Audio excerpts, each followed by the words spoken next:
Assalamualaikum warahmatullahi wabarakatuh.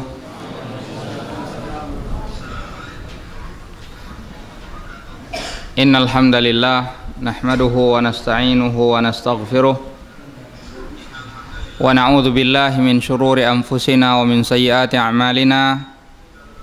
Man yahdihillahu fala mudhillalah wa man yudlil fala hadiyalah.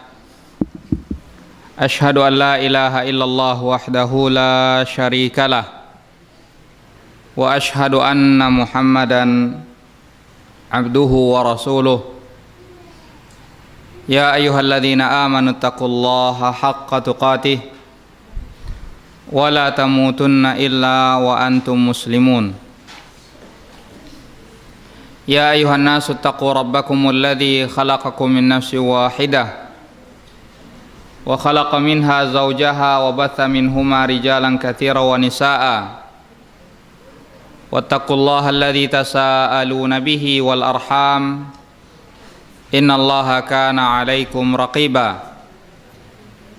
Ya ayyuhalladzina amanu taqullaha wa qulu qawlan sadida yuslih lakum a'malakum wa yaghfir lakum dhunubakum wa man yuti'illaha wa rasulahu faqad faza fawzan 'azima.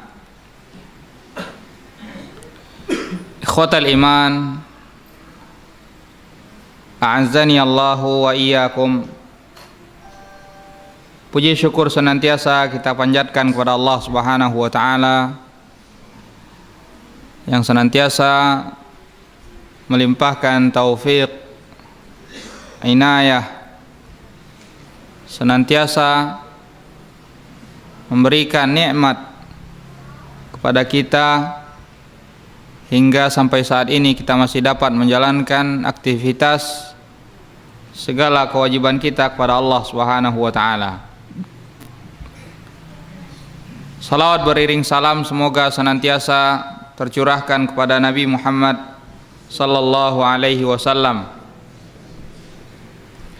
yang senantiasa membimbing umat manusia, menjelaskan segala pintu-pintu kebaikan, menutup segala pintu-pintu kemungkaran. Ikhwatal iman, a'azani Allah wa iyyakum.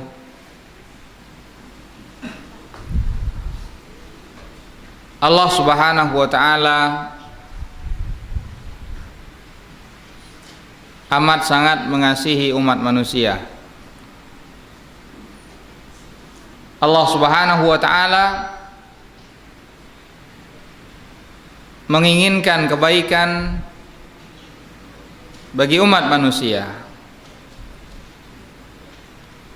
Allah Subhanahu wa taala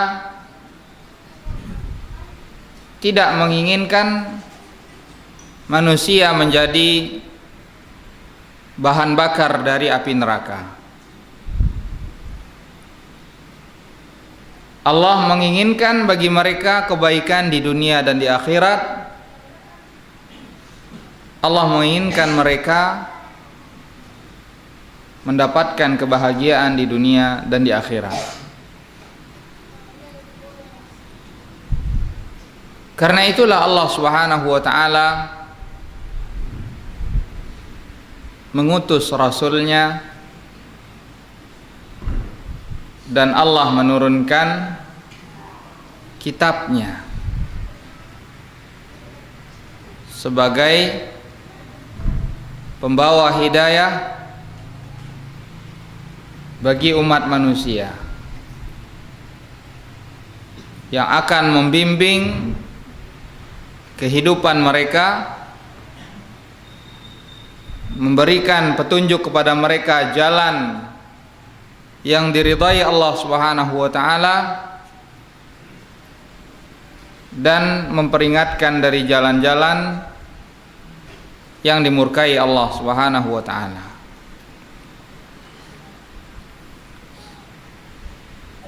Oleh karena itulah wazifatur rasul, tugas yang diemban oleh Rasulullah sallallahu alaihi wasallam adalah merupakan tugas yang amat sangat mulia. Karena Rasulullah sallallahu alaihi wasallam menyampaikan risalah dari Allah Subhanahu wa taala, menyampaikan syariat ajaran Allah Subhanahu wa taala bagi umat manusia, di mana ajaran dan syariat tadi mengantarkan manusia kepada kebahagiaan di dunia dan di akhirat.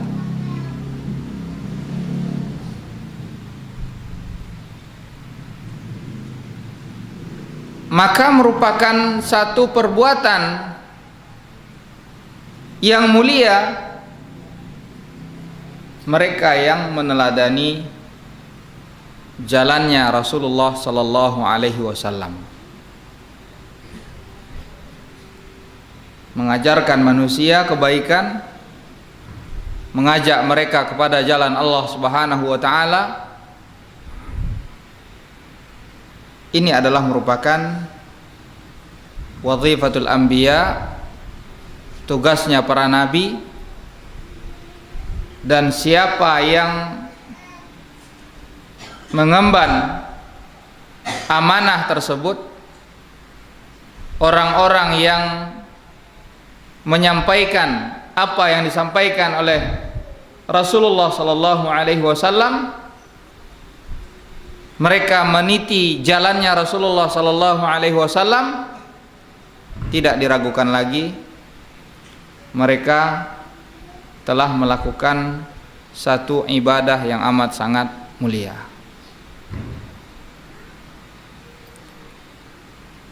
Namun ada satu hal yang harus kita perhatikan ketika kita meneladani jalannya Rasulullah sallallahu alaihi wasallam, yaitu firman Allah Subhanahu wa taala, "Qul hadhihi sabili ad'u ila Allahi ala basiratin ana wa manittaba'ani." Allah Subhanahu wa taala menjelaskan, "Qul hadhihi sabili." Katakan oleh Muhammad, hadhihi sabili, ini adalah jalanku. Jalannya Rasulullah sallallahu alaihi wasallam yaitu ad'u ilallahi ala basirah, mengajak manusia kepada jalan Allah Subhanahu wa taala ala basiratin. Ini yang perlu kita garis bawahi, bukan hanya sekedar mengajak, bukan hanya sekedar berdakwah, namun berdakwah atas dasar ilmu. Inilah jalannya Rasulullah sallallahu alaihi wasallam. Ikhwatal iman, a'azani Allahu wa iyyakum. Ilmu adalah merupakan jihad.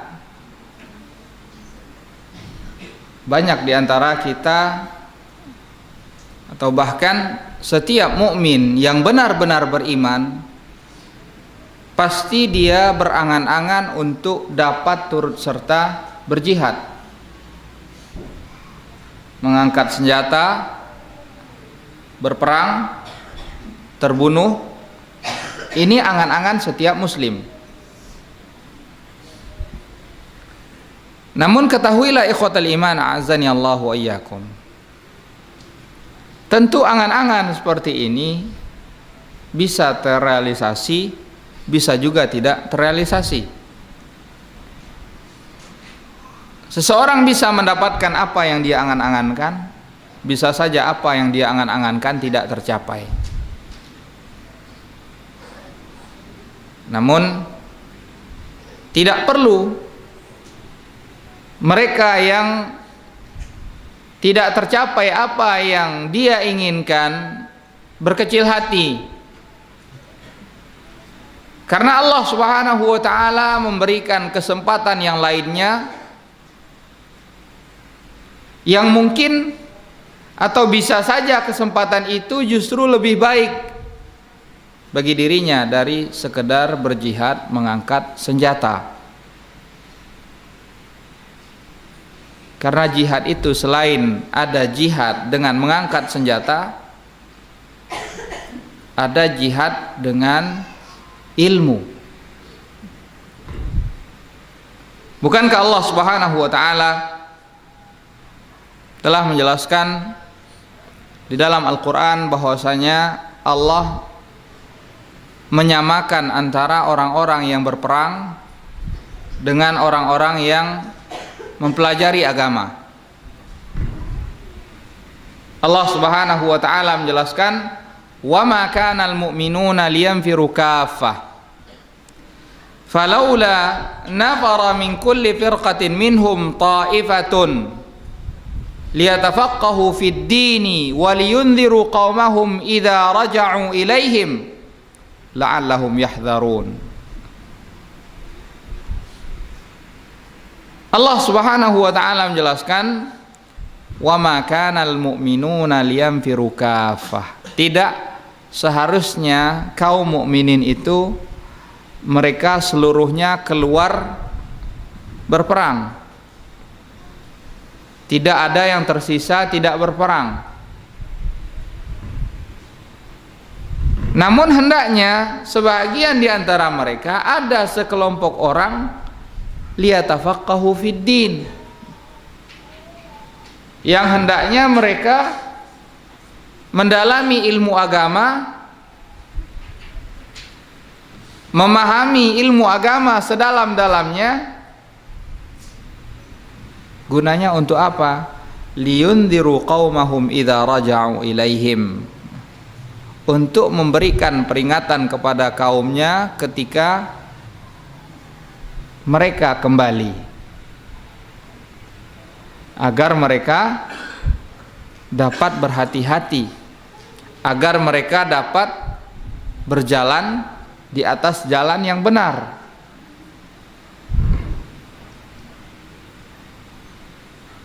Seseorang tidak akan mungkin dapat berjihad kecuali dengan ilmu.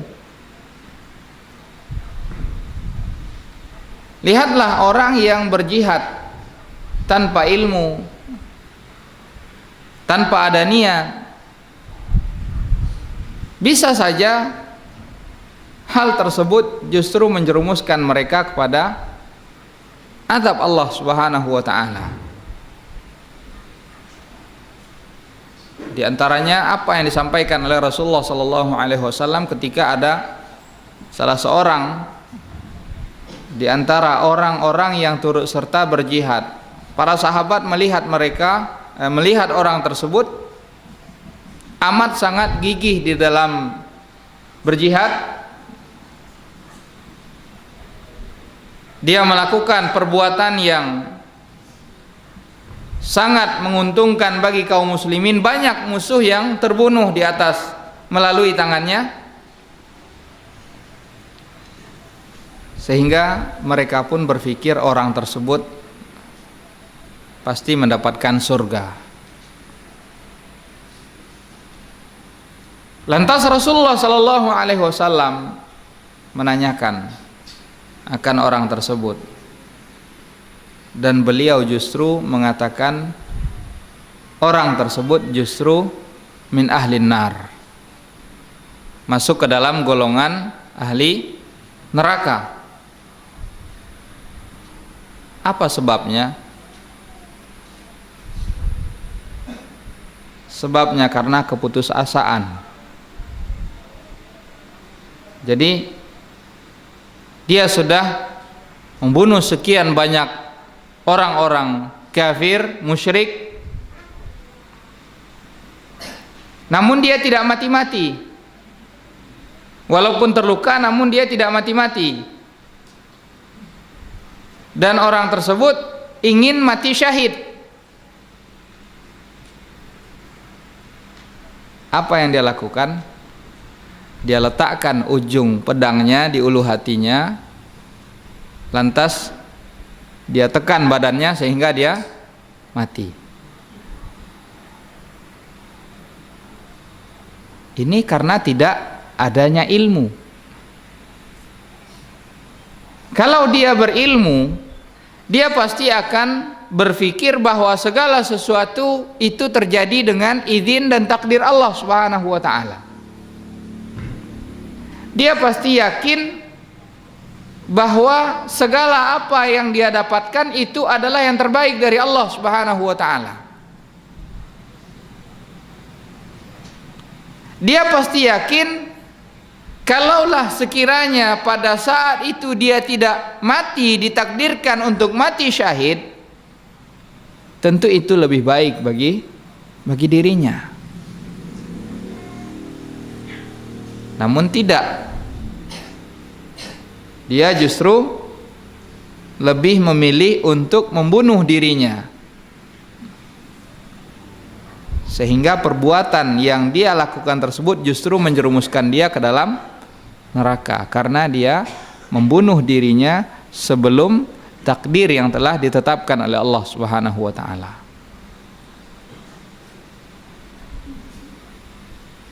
Jadi ikhwatal iman azani Allahu iyyakum, jihad di antara bentuknya adalah jihad dengan ilmu. Karenanya Allah Subhanahu wa taala memerintahkan Rasulullah sallallahu alaihi wasallam untuk jahidil kuffara wal munafiqin waghluz alaihim. Allah memerintahkan para nabi, Allah perintahkan Rasulullah sallallahu alaihi wasallam jahidil kuffara wal munafiqin. Berjihadlah engkau menghadapi orang-orang kafir. Orang-orang kafir berjihad menghadapi mereka dengan senjata. Bagaimana halnya dengan orang-orang munafik? Orang munafik yang secara zahir dia menunjukkan keislaman, mengucapkan asyhadu an la ilaha illallah, seperti halnya Ra'sul Munafiqin Abdullah bin Ubay. Secara zahir dia mengucapkan asyhadu an la ilaha illallah wa asyhadu anna Muhammadar Rasulullah. Artinya secara zahir orang-orang melihat dia ini adalah seorang yang muslim. Kalaulah Rasulullah sallallahu alaihi wasallam berjihad menghadapi mereka dengan mengangkat senjata, Rasulullah perangi Abdullah bin Ubay dan para pengikut-pengikutnya dengan mengangkat senjata,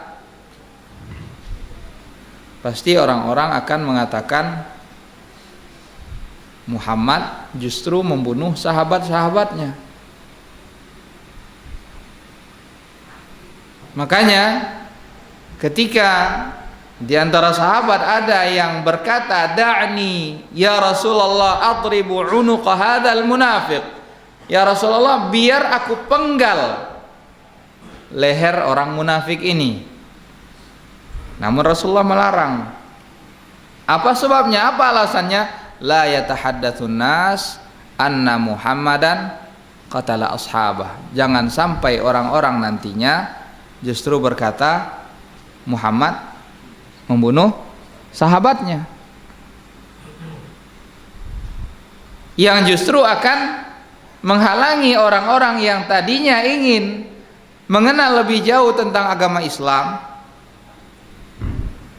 mengenal lebih jauh bagaimana ajaran yang diajarkan oleh Rasulullah sallallahu alaihi wasallam, yang tadinya ada keinginan untuk mempelajari agama Islam menjadi terhenti niat dan tujuannya karena apa? Mendengar Muhammad membunuh sahabatnya.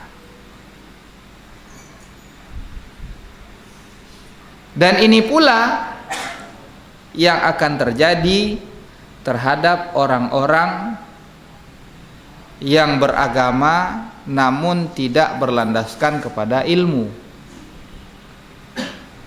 Karena banyak perbuatan-perbuatan yang mereka lakukan yang justru akan mencemarkan agama Islam itu sendiri. Makanya Allah Subhanahu wa taala menyamakan kedudukan antara berjihad dengan mengangkat senjata dan jihad dengan menuntut ilmu. Ikhwatal iman azani Allah wa iyyakum.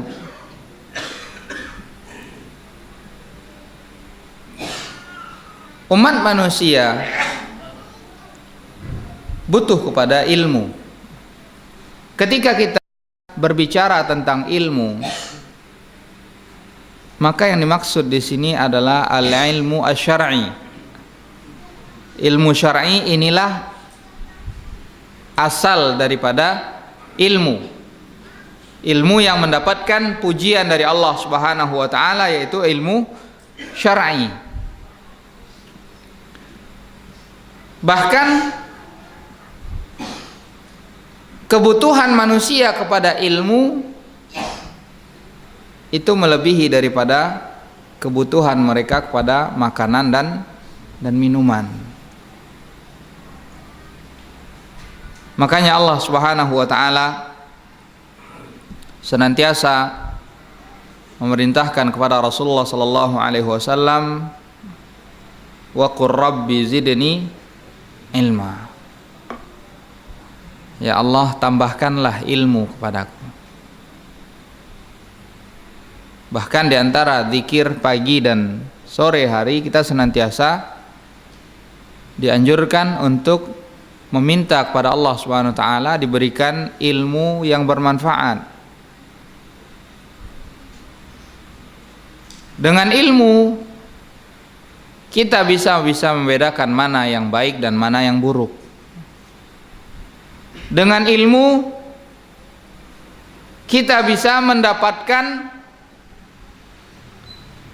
pahala yang didapatkan oleh orang-orang yang mungkin dia baru bisa mendapatkannya dalam kurun waktu yang sangat lama. Coba untuk perhatikan betapa orang yang memiliki ilmu, dengan dia mengajak orang lain kepada kebaikan, berapa banyak kebaikan yang akan dia dapatkan. Dia akan melihat berbagai macam kesempatan-kesempatan di dalam kebaikan-kebaikan, maka dia pergunakan kesempatan tersebut untuk memperoleh pahala yang banyak di sisi Allah Subhanahu wa taala. Antum lihat lagi perbedaan antara orang yang berilmu dengan orang yang hanya ahli ibadah saja. Di dalam hadis yang menceritakan innahu kana fi man kana qablakum rajulun qatala tis'atan wa tis'ina nafsa. Dahulu ada seseorang yang telah membunuh 99 jiwa. Fasa'ala an a'lami ahlil ard. Orang ini bertanya tentang orang yang paling alim, yang paling berilmu, yang paling memiliki ilmu pengetahuan, untuk bertanya apakah dia masih bisa bertaubat. Sudah 99 yang dia bunuh. Padahal orang yang membunuh, apalagi membunuh seorang mukmin dengan sengaja, balasannya adalah neraka jahanam, kekal di dalamnya, Allah murka atasnya. Allah siapkan atasnya azab yang amat sangat pedih. Ini membunuh satu orang. La yazalul mar'u fi fushatin min dinihi ma lam yusib daman haraman. Seseorang itu masih berada di dalam batas selamat, kelonggaran di dalam agamanya selama dia tidak mengenai darah yang diharamkan oleh Allah Subhanahu wa taala. Ketika dia telah terkena darah yang diharamkan oleh Allah Subhanahu wa taala, artinya dia telah menumpahkan darah yang diharamkan oleh Allah Subhanahu wa taala, maka dia berada dalam kondisi yang sempit, yang artinya dekat kepada kekufuran. Makanya Rasulullah sallallahu alaihi wasallam menjelaskan sibabul muslim fusuq wa qitaluhu kufur. Mencela, mencaci seorang muslim itu adalah satu bentuk kefasikan, dan membunuh seorang muslim itu adalah merupakan kekufuran. Nah, ini tidak hanya satu orang yang dia bunuh, tapi 99. Dia bertanya, dia ingin bertaubat, dia bertanya apakah ada kesempatan baginya untuk bertaubat. Dia bertanya kepada menanyakan orang yang paling alim. Namun fadulla ala rahib, dia justru ditunjukkan kepada ahli ibadah. Yang ahli ibadah tadi, dia justru lebih mengedepankan perasaan, bukan berdasarkan ilmu. Melihat dirinya adalah ahli ibadah, dia melihat, membandingkan antara kondisi dirinya yang senantiasa takut kepada Allah SWT, senantiasa beribadah. Dia melihat apa yang dilakukan oleh orang ini adalah satu hal yang sudah di luar batas toleransi, tidak akan dapat lagi diampuni oleh Allah Subhanahu wa taala.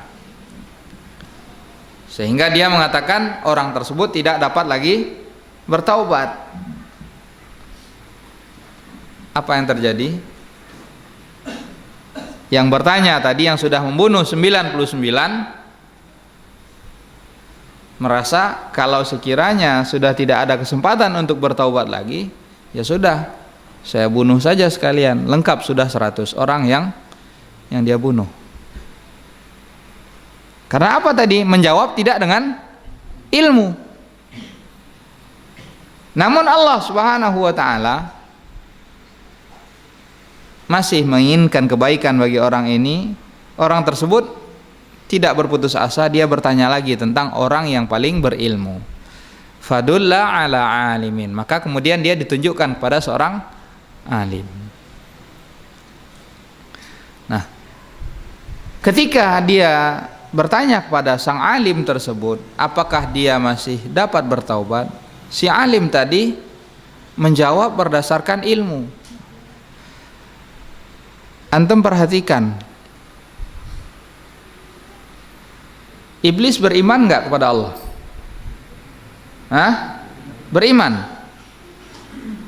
Apa perbuatan maksiat yang dilakukan oleh iblis? Sombong. Tidak mau tunduk kepada Allah Subhanahu wa taala. Tapi dia mengakui Allah sebagai Rabb enggak? Dia akui. Coba antum bandingkan dengan Fir'aun yang mengatakan ana rabbukumul a'la. Mana yang lebih besar? Siapa yang lebih berani? Hah? Fir'aun. Yang terang-terangan mendeklarasikan dia adalah Rabb,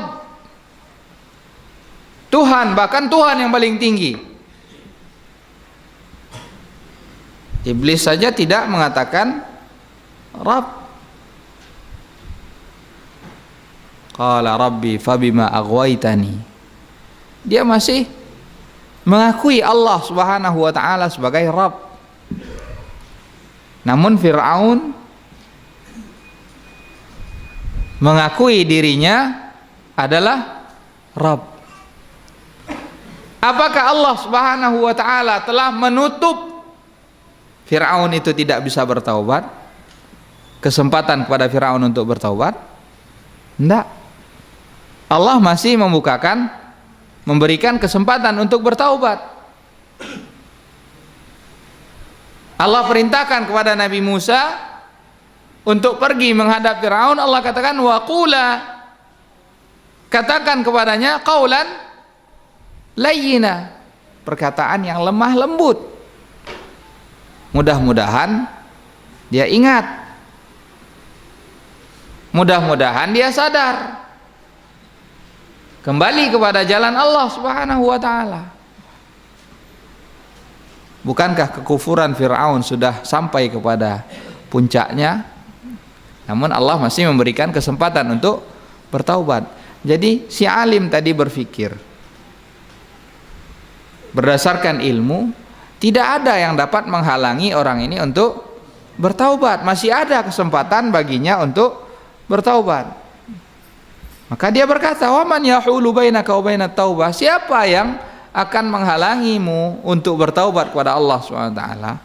Namun kata si alim ini, yang menyebabkan dia tidak dapat bertaubat adalah walakinna ardaka ardosu. Tempat tinggalmu sekarang, lingkunganmu sekarang itu adalah lingkungan yang buruk. Itu yang senantiasa menjerumuskan kamu melakukan keburukan. Idhab ila ardi fulan fa inna biha unasan salihin. Pergilah kamu ke negeri si fulan, di sana terdapat orang-orang saleh, fa'budillaha ma'ahum, beribadahlah kepada Allah, sembahlah Allah SWT bersama-sama mereka. Lihat perbedaan jawaban orang yang berilmu dengan yang tidak berilmu.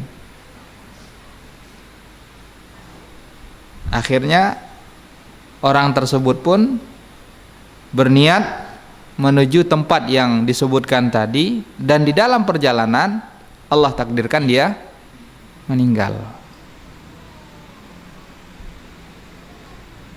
Padahal sebelumnya dia sudah membunuh 100 orang. Nah, dia meninggal.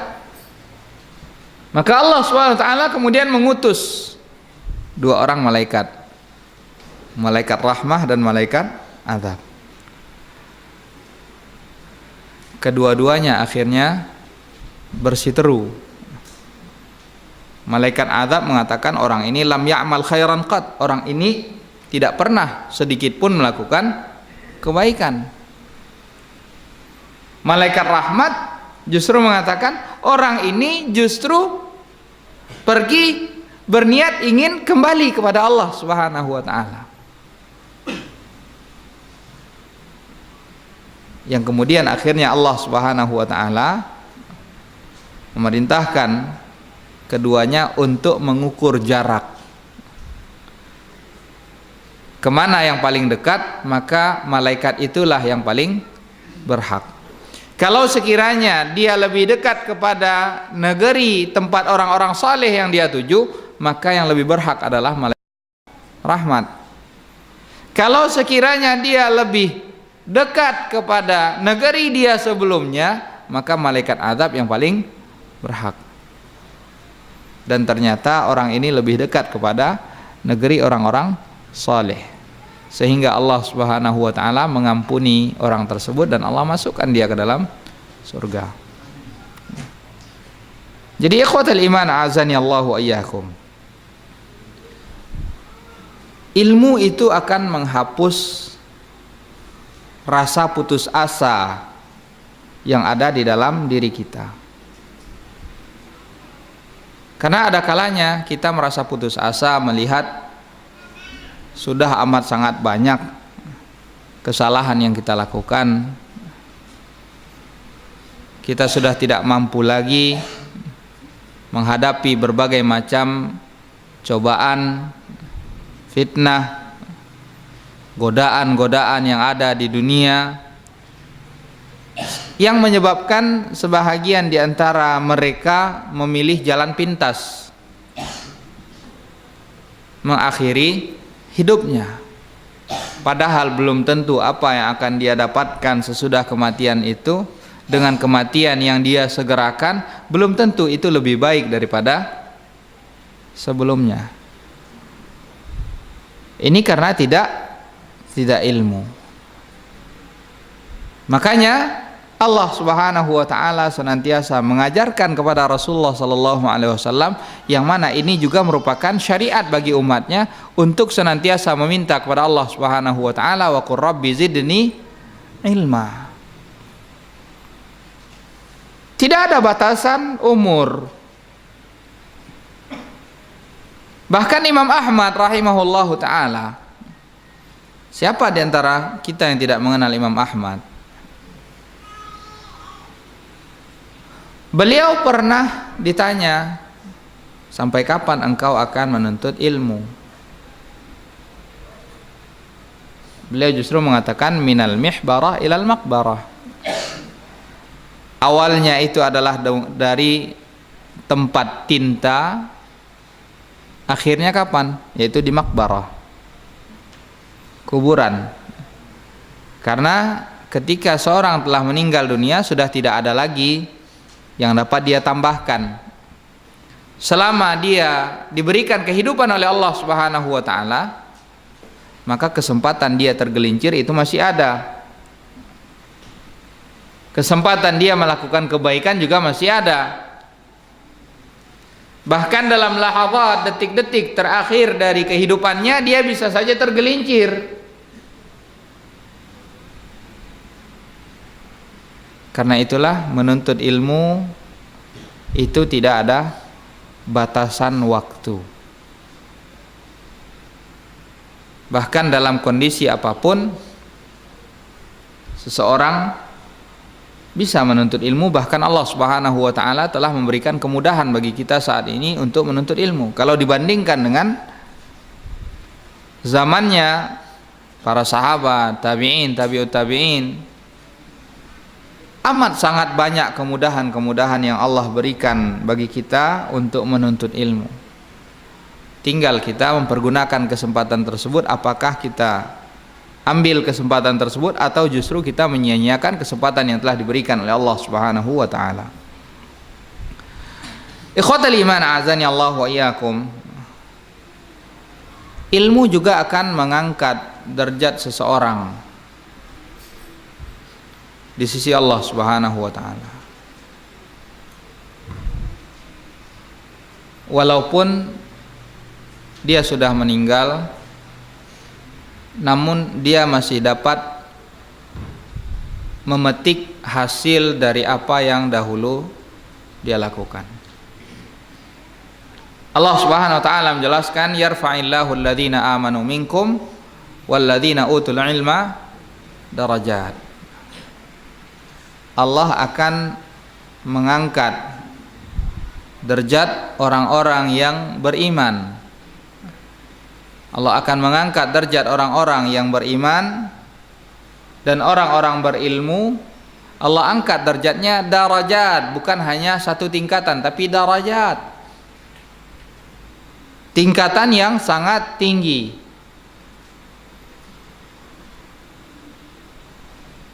Dan rif'atud darajah di sini Ibnu Hajar menjelaskan bahwa peningkatan derajat orang-orang yang beriman dan berilmu di sini bukan hanya di dunia, tapi di dunia dan di akhirat. Kalau di dunia sudah jelas, Allah Subhanahu wa taala menjelaskan, hal yastawil ladzina ya'lamuna wal ladzina la ya'lamun. Apakah sama kedudukannya orang-orang yang berilmu dengan orang-orang yang tidak berilmu? Ini sebenarnya adalah pertanyaan yang jawabannya sudah diketahui secara fitrah manusia. Namun Allah Subhanahu wa taala menyampaikan hal ini dengan atau dalam bentuk pertanyaan untuk lebih memberikan tantangan. Artinya memang tidak sama antara orang yang berilmu dengan tidak berilmu. Ini secara fitrah manusia mengakui hal ini. Orang yang berilmu pasti memiliki kelebihan. Ini di dunia, di akhirat lebih lagi. Rasulullah sallallahu alaihi wasallam menjelaskan, man dalla ala huda kana lahu mithlu ajri fa'ilihi min ghairi ayanqusu min ujurihim syai'a. Siapa yang menunjukkan kepada kebaikan, dia akan mendapatkan ganjaran pahala sama halnya seperti orang yang melakukan kebaikan tersebut. Seluruh orang yang melakukan kebaikan. Coba antum renungkan. Kita bisa salat, mengetahui tata cara salat. Siapa yang mengajarkannya? Rasulullah. Siapa yang menyampaikan dari Rasulullah SAW? Para sahabat. Dari para sahabat disampaikan lagi oleh para tabi'in, disampaikan lagi oleh tabi'ut tabi'in. Nah, mereka yang menyampaikan kebaikan ini, setiap salat yang kita lakukan itu pahalanya juga mereka dapatkan. Kita tidak mengetahui batas waktu dunia yang ditetapkan oleh Allah Subhanahu wa taala. Bisa saja hal kecil yang kita tidak sadari, yang kita sampaikan saat ini, kalau kita sampaikan dengan penuh keikhlasan, Allah jadikan itu sebagai satu hal yang akan menghasilkan kebaikan yang amat sangat banyak di sisi Allah Subhanahu wa taala. Jadi ikhwatal iman azani Allah wa iyyakum. Insyaallah taala ini adalah muqaddimah dari pembahasan yang insyaallah selama ana di Padang akan kita bahas pembahasan berkaitan tentang ilmu ini dan dalil-dalil yang menjelaskan tentang keutamaan ilmu yang kita ambil dari kitab Riyadhus Shalihin. Ini semuanya untuk memotivasi kita agar lebih semangat di dalam menuntut ilmu, tidak beranggapan bahwasanya menuntut ilmu itu hanya kewajiban sebahagian dari individu kaum muslimin. Insyaallah taala kita akan lanjutkan pada kesempatan yang akan datang. Mudah-mudahan Allah Subhanahu wa taala memberikan keistiqamahan bagi kita semuanya di dalam menuntut ilmu. Allah berikan ketetapan bagi kita untuk senantiasa berada di atas jalan yang diridhai Allah Subhanahu wa taala. Wa sallallahu ala nabiyyina Muhammad wa ala alihi wa sahbihi wasallam. Subhanakallahumma bihamdik asyhadu an la ilaha illa anta astaghfiruka wa atubu ilaik. Assalamualaikum warahmatullahi wabarakatuh.